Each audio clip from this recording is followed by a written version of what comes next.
Aging has been sold to us as inevitability, as gravity, as something written into the fabric of existence itself, unchangeable and beyond negotiation. From the moment we're born, we're told that decline is natural, that breakdown is expected, that energy fades, memory softens, strength erodes, and disease waits patiently at the end of the road like a toll booth we all must pass through. But biology does not work the way stories do. It does not obey tradition. It responds to signals. And the most dangerous lie we've inherited is not that we age, but that we are powerless over how fast it happens. Inside your body right now, trillions of cells are listening. Not passively existing, not blindly dividing, but sensing. Measuring. Adapting. Every bite you eat, every hour you sleep or don't sleep, every movement, every exposure to light or darkness, heat or cold, stress or stillness, these are not lifestyle choices in the casual sense. They are instructions. Chemical messages. Molecular votes cast thousands of times per second that tell your cells what kind of world they live in, and therefore, what kind of organism you must become to survive it. Aging is not a clock. It is a process. And processes can be slowed. Altered. In some cases, partially reversed. Your cells age not because time passes, but because information is lost. Deep within the nucleus of each cell lies your DNA, the instruction manual for building and maintaining you.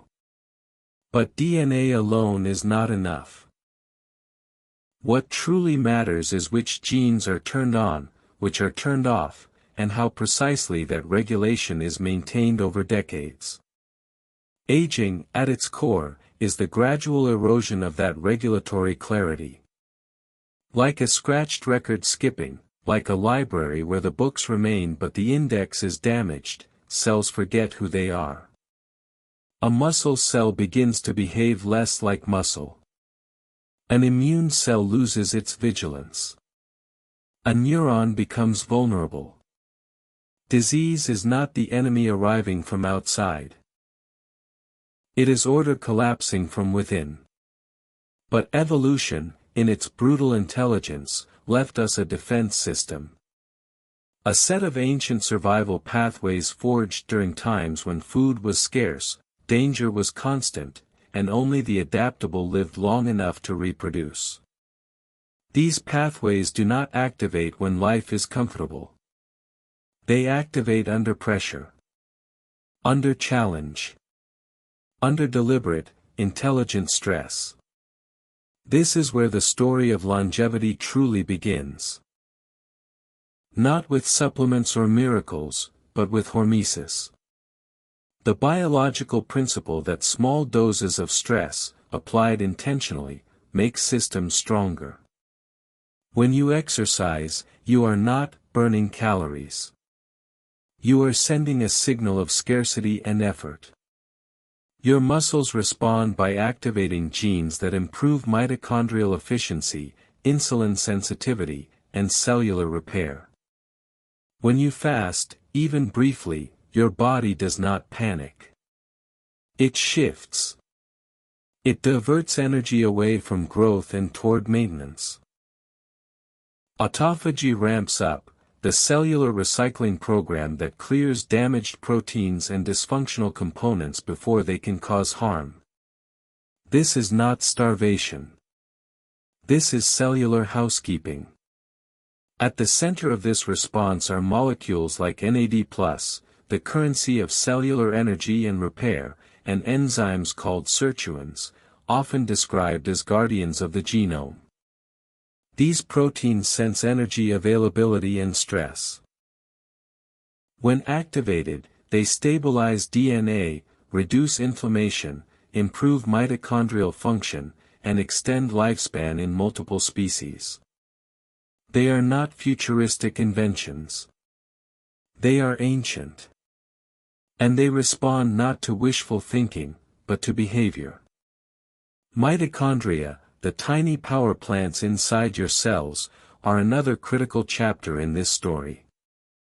For decades, they were reduced to a footnote in biology textbooks. But now we understand that mitochondrial health may be the single greatest predictor of how well we age. These organelles do far more than produce energy. They regulate apoptosis, immune signaling, and metabolic flexibility. When mitochondria fail, tissues fail. When they thrive, resilience follows. And mitochondria, too, listen to stress. Cold exposure triggers a cascade of adaptations that increase mitochondrial biogenesis and brown fat activity, improving metabolic health. Heat exposure, through saunas or intense exercise, activates heat shock proteins, molecular chaperones that refold damaged proteins and protect cells from misfolding diseases. These are not trends. They are conserved survival responses embedded deep in our biology. Light, too, is a signal. Perhaps the most underestimated of all. Your circadian rhythm is not a preference. It is a master regulator of hormones, metabolism, immune function, and gene expression. Morning light anchors this rhythm, telling your brain that the day has begun, aligning cortisol release, insulin sensitivity, and body temperature. Artificial light at night, especially blue light, fractures this signal. Melatonin production drops. Cellular repair slows. Inflammation rises. Sleep becomes shallow. And sleep is not rest. Sleep is repair. During deep sleep, growth hormone surges, glymphatic flow clears metabolic waste from the brain, DNA repair mechanisms accelerate. Chronic sleep deprivation does not just make you tired, it accelerates aging at the cellular level. Nutrition, then, is not about calories. It is about information density. Micronutrients, vitamins, minerals, polyphenol, act as cofactors in thousands of enzymatic reactions. Deficiencies do not always cause immediate symptoms, but they quietly impair repair. Omega-3 fatty acids modulate inflammation and membrane fluidity. Sulforaphane from cruciferous vegetables activates NRF2, a transcription factor that upregulates antioxidant defenses. These compounds do not boost health in the superficial sense. They enable ancient programs your body already knows how to run. Yet none of this works without identity. Biology responds not only to what you do, but to how consistently you do it. Discipline is not punishment. It is alignment. The body adapts to patterns, not intentions. A single workout does nothing. A single fast does nothing. A single good night of sleep does nothing.